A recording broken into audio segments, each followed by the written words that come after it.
दोस्तों, कहानी अब एक बेहद दिलचस्प और इमोशनल मोड़ पर पहुंच चुकी है, जहां हर किरदार की जिंदगी बदलने वाली है। इस बार जो ट्विस्ट आने वाला है, वह सिर्फ रिश्तों को ही नहीं, बल्कि पूरे माहौल को भी बदल देगा।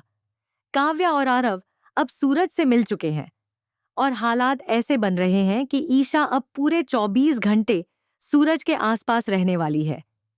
यह सुनने में जितना दिलचस्प है, देखने में उससे भी ज्यादा रोमांचक होने वाला है। कहानी की शुरुआत होती है एक तनावपूर्ण सीन से, जहां सूरज ताऊजी को घसीटते हुए पुलिस स्टेशन ले जाने की कोशिश करता है। सूरज अब किसी भी हालत में अन्याय बर्दाश्त करने के मूड में नहीं है, लेकिन तभी आकाश की मां बीच में आकर उसे रोक देती है। वह किसी तरह हालात को संभाल लेती है। जी सर। लेकिन इस घटना के बाद माहौल और ज्यादा गर्म हो जाता है। आकाश भी अब अंदर ही अंदर गुस्से से भर चुका है, और वह सूरज से बदला लेने के लिए पूरी तरह तैयार हो जाता है। इसी बीच एक और बड़ी परेशानी सामने आती है।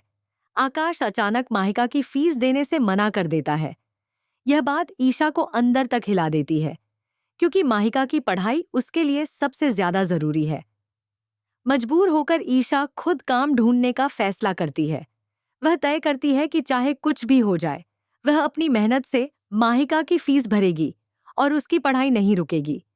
ईशा को बिल्कुल भी अंदाजा नहीं होता कि उसका यह फैसला उसकी जिंदगी को एक नया मोड़ देने वाला है। वह एक नौकरी के लिए इंटरव्यू देने जाती है, जहां उसे एक आईएएस ऑफिसर के सेक्रेटरी की पोस्ट के लिए चुना जाता है।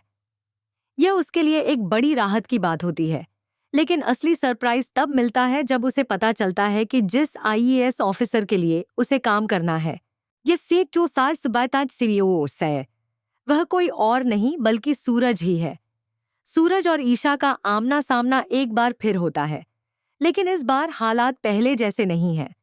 सूरज के मन में अभी भी गुस्सा भरा हुआ है। उसे अपनी ताईमा के साथ हुए अपमान की याद बार बार सताती है, जो आकाश के परिवार की वजह से हुआ था। यही कारण है कि वह ईशा को देखकर नाराज हो जाता है और उसे अपने पास रखने के लिए तैयार नहीं होता। लेकिन ईशा हार नहीं मानती। वह सूरज से विनती करती है और माहिका का हवाला देती है। वह बताती है कि यह नौकरी उसके लिए कितनी जरूरी है। उसकी मजबूरी और सच्चाई देखकर आखिरकार सूरज मान जाता है। वह उसे अपने ऑफिस में काम करने की इजाजत दे देता है। अब कहानी में वही पुराने दिन वापस आते नजर आते हैं, जब ईशा और सूरज के बीच प्यारी नोकझोंक हुआ करती थी। दोनों के बीच फिर से हल्की फुल्की तकरार, बातचीत और इमोशनल पल देखने को मिलते हैं। इन सीन को देखकर फैंस को पुराने दिनों की याद जरूर आएगी। सजाए आय कद गीता की सनी, जब इनकी जोड़ी सबसे ज्यादा पसंद की जाती थी। इसी दौरान सूरज की हवेली में एक बड़ा फंक्शन होने वाला है। यह मौका है काव्या और आरव की वेडिंग एनिवर्सरी का, जिसे बड़े धूमधाम से मनाने की तैयारी चल रही है। इस खास मौके पर ईशा को भी बुलाया जाता है। यही वह पल होगा जहां कई सच्चाइयां सामने आने वाली हैं। काव्या, आरव, ईशा और सूरज, ये चारों अब एक ही जगह पर होंगे। ऐसे में कहानी में बड़ा धमाका होना तय है। यह भी उम्मीद की जा रही है कि ईशा और सूरज की जोड़ी एक बार फिर से साथ आ सकती है। दोनों के बीच जो दूरियां थीं, वे धीरे धीरे खत्म होती नजर आ रही हैं। वहीं दूसरी तरफ आकाश की मुश्किलें भी बढ़ने वाली हैं। काव्या और आरव जब उसके घर पहुंचते हैं, ये को तो बात साफ साफ, तो वह और उसका परिवार उन्हें घर से बाहर निकाल देते हैं। यह व्यवहार साफ दिखाता है कि आकाश अब भी अपने अहंकार में डूबा हुआ है और किसी की इज्जत करना नहीं जानता। लेकिन सूरज यहाँ भी एक बड़ा कदम उठाता है। वह काव्या और आरव को अपने घर ले आता है और उनकी एनिवर्सरी को खास बनाने का फैसला करता है। सूरज की हवेली में यह फंक्शन बड़े ही शानदार तरीके से आयोजित किया जाता है।